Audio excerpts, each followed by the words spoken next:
ये दोनों ही नेताओं के बीच में संवाद ये दिखाता है कि कैसे एक क्लोज कोऑर्डिनेशन के साथ में आगे बढ़ते हुए दोनों देश आगे बढ़ना चाहते हैं, क्योंकि हमारे मेहमान भी जिक्र कर रहे थे जो ट्राइका होता है, यानी कि पिछली बार कौन सा देश अध्यक्ष था, इस बार कौन सा देश अध्यक्ष। और अगर बात करें मुस्लिम कंट्रीज की तो सबके सब अभी मौजूदा टाइम के अंदर मिडिल ईस्ट की पहले नंबर पर बात करें तो सर वो अलाय लगता है इंडिया का ना। हम क्यों नहीं जाते, हम किसी मुल्क का विजिट क्यों नहीं करते, क्यों नहीं कहते कि भाई आप आओ और हमारे मुल्क में आके इन्वेस्टमेंट करो।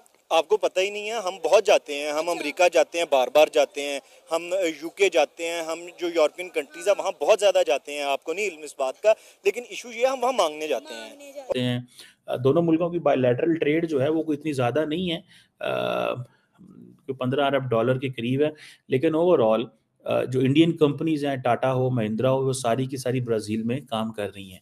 सो इंडिया अपने आप को सिर्फ ग्लोबल साउथ में अफ्रीका एंड लैटिन अमेरिका में फुल इंगेजमेंट करता नजर आ रहा है। कहना चाहेंगे इंडिया क्यों मुस्लिम कंट्रीज के साथ अपने रिलेशन को बहुत मजबूत से मजबूत तर करते हुए आ रहा है?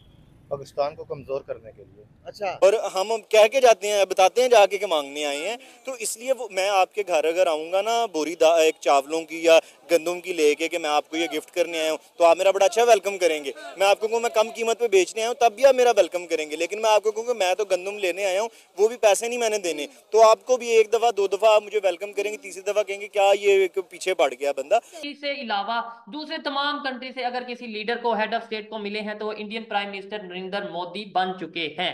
आखिर क्या वजह है, इस्लामिक कंट्रीज हो या दूसरे कोई भी कंट्री हो, इतनी रिस्पेक्ट और इतनी पॉपुलैरिटी जो दिन ब दिन बढ़ती नजर आ रही है, उसकी क्या रीजन है? और नरेंद्र मोदी अब अपने आप को प्रोजेक्ट एंड पिच करते हैं एज ए ग्लोबल लीडर। जैसे चाइनीज जाते हैं ना, कि जब भी चाइनीज प्रेसिडेंट का जहाज उड़ेगा तो वो 3 मुल्कों में जाएगा, 2 मुल्कों में जाएगा, इंटरनेशनल दौरे पे गए हुए हैं जी, जैसे एक चीज होती है। ठीक है जी। दुनिया के अगर देखें, अमेरिका हो या रशिया हो या इंडिया हो, उसकी कोशिश है मिडल ईस्ट, और मिडल ईस्ट में सबसे बड़ी वजह है तेल की।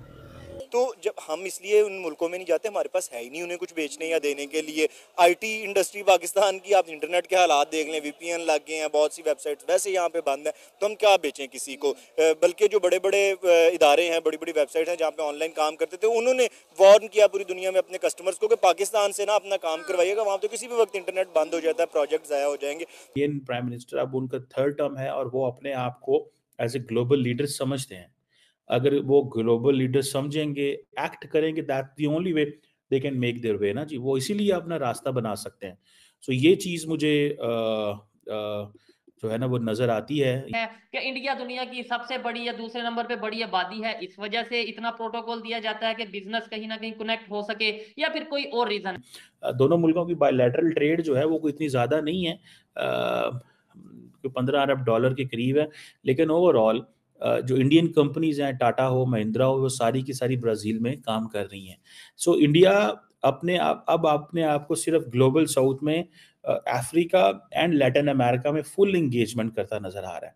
और नरेंद्र मोदी अब अपने आप को प्रोजेक्ट एंड पिच करते हैं एज ए ग्लोबल लीडर। जैसे चाइनीज जाते हैं ना, कि जब भी चाइनीज प्रेसिडेंट का जहाज उड़ेगा तो वो 3 मुल्कों में जाएगा, 2 मुल्कों में जाएगा, इंटरनेशनल दौरे पे गए हुए हैं जी, जैसे एक चीज होती है। ठीक है जी। ये एक चीज जो ना होती है कि जी हाँ, हम देखो हम कर रहे हैं, हमने ये किया है, हम ये एक हमारी ये अप्रोच है इस हवाले से। सो मुझे ऐसे लगता है कि दिस इज अ माइंडसेट कि जब भी निकलो 2-3 मुल्कों के दौरे पे निकलो। दूसरा ये है कि इंडियन प्राइम मिनिस्टर अब उनका 3rd टर्म है और वो अपने आप को एज ए ग्लोबल लीडर समझते हैं। अगर वो ग्लोबल लीडर समझेंगे, एक्ट करेंगे, that the only way they can make their way ना जी, वो इसीलिए अपना रास्ता बना सकते हैं। सो ये चीज़ मुझे जो है ना वो नज़र आती है, ये चीज़ मुझे समझ आती है कि दैट इज़ देयर। और एक तरफ हम देखते हैं कि जो पाकिस्तान है वो कॉन्टिन्यूसली कोशिश करता है कि वो दुनिया के किसी मुल्क ना जाए जो अदर दैन अफ्रीका हों, अदर दैन यूरोप हों, अमेरिका हों और मिडल ईस्ट। ये 2-4 डेस्टिनेशंस हैं पाकिस्तानी को लीडरशिप की, इनके शायद जहाज़ ही नहीं चलते उस जगह पे। मुझे तो शायद ये लगता है कि हमारे जहाज़ उस तरफ जाते ही नहीं हैं, या हमारे जहाज़ का तेल ख़त्म हो जाता है ब्राज़ील जाते हुए या अफ्रीका जाते हुए। मैं एक दफ़ा साउथ अफ्रीका गया, उन्होंने मुझे बताया कि आज तक आपके मुल्क का कोई सदर वज़ीर-ए-आज़म यहाँ पे आया ही नहीं है। सानू पता ही नहीं तुहाडे सदर वज़ीर-ए-आज़म दा। मतलब इतना साउथ अफ्रीका इंपॉर्टेंट मुल्क है कि इंडिया, ब्राजील, साउथ अफ्रीका एक ट्राइलैटरल डायलॉग भी है अदर देन ब्रिक्स, लेकिन हमें कोई पता नहीं है, हमारा ध्यान ही नहीं है इस चीज पे। हमारा अब दुनिया के अगर देखें, अमेरिका हो या रशिया हो या इंडिया हो, उसकी कोशिश है मिडल ईस्ट में सबसे बड़ी वजह है तेल की। कोई भी जंग लड़ी जाती है तो जंग को जीतने के लिए जो उसके अंदर जो की रोल है वो तेल का है। तो इसीलिए इंडिया की कोशिश है कि मिडल ईस्ट के अंदर उसका जितना इन्फ्लुएंस होगा, पाकिस्तान उतना साइड पे होता जाएगा, तो उसके पाकिस्तान के लिए मुश्किलात उतनी बढ़ती जाएगी। बिल्कुल सही। आपकी क्या राय है इसमें? मेरी बेसिकल राय यही है कि वो पाकिस्तान को कमज़ोर करना चाहता है और इसी तरह के मुसलमान को खोज दिखा रहा है बस। सही।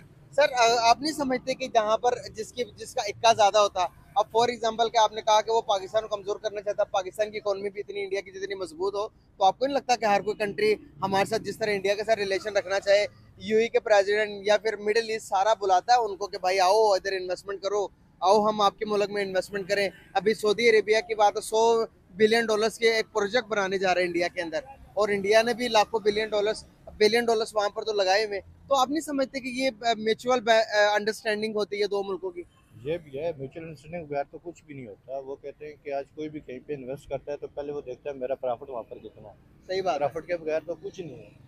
हमारे इधर इन्वेस्टर बहुत कम आते हैं। उसकी ये वजह है कि क्योंकि हमारे अंदर अंदरूनी इतने इश्यूज हैं कि हम वही रिसॉल्व नहीं कर रहे। अब बंदा जब घर से मजबूत होगा तो बाहर वो किसी के साथ बिजनेस करेगा या किसी के साथ इन्वेस्टमेंट करेगा। हम अपने जो अंदरूनी मामलात है आज तक वही हल नहीं कर सके। जब हमारे अंदरूनी मामलात ही हल नहीं हो रहे तो बाहर, जब हम खुद एक दूसरे पर ट्रस्ट नहीं करते तो बाहर की कंट्री तो हमारे ऊपर कैसे ट्रस्ट करेगी? सही बात है। ठीक है। अब हमारी वो सिस्टम आप देखें कि आजकल आज भी हम लगे हुए हैं कि किसको जेल में डालना है, किसको बाहर निकालना है। अब इंडिया के अंदर वो नहीं है, उसके अंदर डेमोक्रेसी है। ठीक है। वहाँ पर देखें दिन ब दिन वो तरक्की करते जा रहे हैं। कोई भी बड़ी कंपनी उठाकर देखें उसके सीईओ आपको कौन मिलेंगे? इंडियन मिलेंगे। कोई भी बड़ी कंपनी उठाकर देखें उसके अंदर कौन काम कर रहे हैं? इंडियंस काम कर रहे हैं।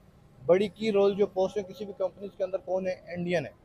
और इंडियन जो सबसे ज़्यादा अपने इस वक्त इन्वेस्ट कर रहा है वो एजुकेशन पे इन्वेस्ट कर रहा है। एग्जैक्टली। ठीक है। अब अगर आप रिसेंटली या पास में जाकर देखें तो इंडिया के तकरीबन 50,000 से ज़्यादा स्टूडेंट गए हैं किधर? इसराइल। किस लिए? सिर्फ आईटी और ज़राअत सीखने के लिए।